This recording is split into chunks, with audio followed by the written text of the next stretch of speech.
Костер. В деревне у бабушки с дедушкой Антошка гостил все лето. Он был большой затейник, и ему пришла идея самому развести костер.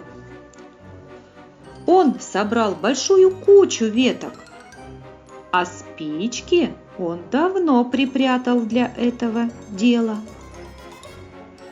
Сухие ветки моментально загорелись,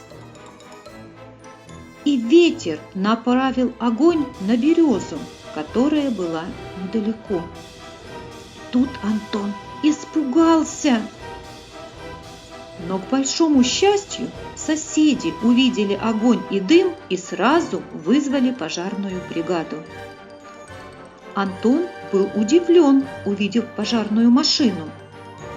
Он спрятался за дерево и стал наблюдать.